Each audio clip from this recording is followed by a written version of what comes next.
This is a really important vehicle for Subaru. It's the Forester and it's entering its 6th generation and it gets a lot of updates. Are they significant? Or maybe not. Let's dive in and check it out. The Forester is Subaru's 2nd largest SUV and boy do they sell a ton of them. Throughout its lifespan, we've seen the Forester grow in size, but for this 6th generation, it gets stiff and stylish. Stiff in the sense of it having 10% more torsional rigidity, stronger welds, and 3 times the added structural adhesive, which should deliver a smoother and quieter ride and improve driving dynamics. As far as style, Subaru has gone for a more contemporary look for the Forester.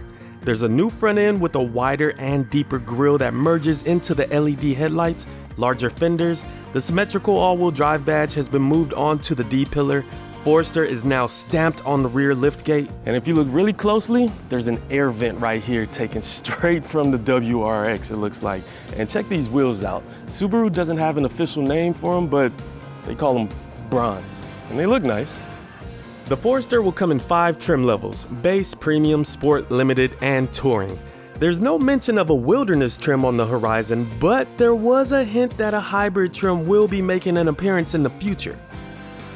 All Subaru Foresters will come with a 2.5-liter boxer engine making 180 horsepower and 178 pound-feet of torque linked to a CVT.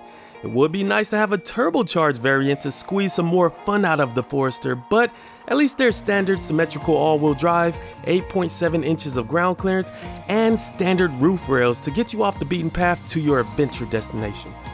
Official fuel economy numbers haven't been released just yet, but with a similar powertrain from the last generation, let's guesstimate around 29 miles per gallon in combined driving.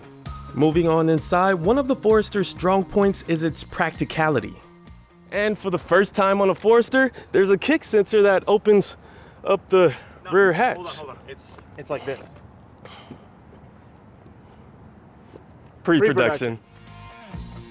Well, when the liftgate does open, you'll find plenty of space behind the rear seats for your gear. The cargo volume has increased, and a low, wide opening makes for easy loading. For more room, those 60-40 split rear seats fold down for 74.4 cubic feet of space, and for more ways to secure your gear, there's 8 new standard heavy-duty utility hooks. The cabin receives some important upgrades as well. Sound insulation material has been added to the roof panel, front firewall, and underfloor area for a quieter ride.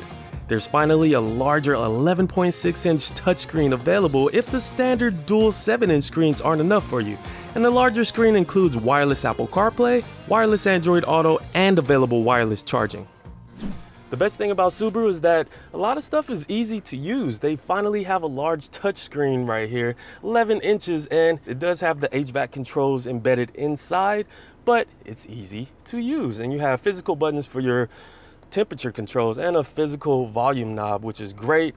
Everything looks nice and simple, and there's no distractions except this gloss black. I wish it was a different color that didn't get as many scratches or fingerprints. And I wish the backup camera in this screen was a higher resolution because it just doesn't do it any justice. Overall, the layout is simple. You have some good storage right here in your center console. You have pretty deep cup holders, but everything just looks nice and easy to use. Sunroof, easy. Along with easy-to-work tech, the Forester is also easy to inhabit. Redesigned front seats give extra support for better long drive comfort, and slimmer seat shoulders provide better visibility and greater access to the rear just in case you need to pass baby a cookie. There's also a dual-pinion power steering rack straight from the WRX, and that reduces kickback through the steering wheel when going over bumps or rough road. Of course, a key point of the Subaru Forester is its easy ingress and egress. And the seats are nice and comfortable, some nice squishy armrests, and some good adjustability on the seats and also on the steering wheel. But the front seat, especially for me, being at 6'4", plenty of headroom, plenty of leg room, checks out. Inside the cabin, there's interesting dash elements and trim pieces that hide wear and tear from daily use. There's nicer appointments on the doors. The roof liner is dark to hide grubby little dirt marks from loading in passengers and cargo, and the cabin feels airy and open.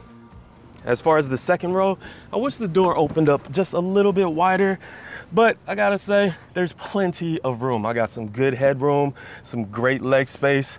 This front seat is set for my ideal driving position, and my feet fit right under, and I can get into a nice cozy position. The seats don't recline, but at least they're not super upright where I'm not comfortable. And yeah, the seats feel good, plenty of space, and if you're not behind a tall person, you get even more space. So let's see. Yeah, that's a lot of space. And even if you're a middle seat occupant, there is a transmission tunnel because it's the all-wheel drive system. But yeah, it's nice and comfortable back here. It feels nice and airy thanks to these big windows, and I wouldn't have a problem sitting back here. It wouldn't be a Subaru without safety, and every Forester will have Subaru's latest eyesight safety system with driver assistance tech, which will include adaptive cruise control, lane departure warning, pre-collision braking, and pre-collision throttle management. The eyesight system will have a greater range of driving conditions and should operate more smoothly and quickly thanks to updated software, a wider camera field of view, and the addition of an electronic brake booster. And for added safety, there's an available 360-degree camera. If you're in the market for a new or old Subaru Forester, go on kbb.com and get a fair purchase price. kbb.com, click the link above for more details.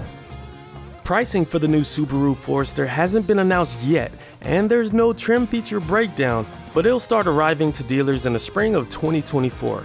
Subaru's beloved SUV will be looking to compete with some heavy hitters like the Toyota RAV4, Honda CR-V, Mazda CX-50, and the Hyundai Tucson. So there it is, the new Forester. We can't wait to get this out on the road, and if you can't wait either, make sure you're subscribed to the Kelley Blue Book YouTube channel for more.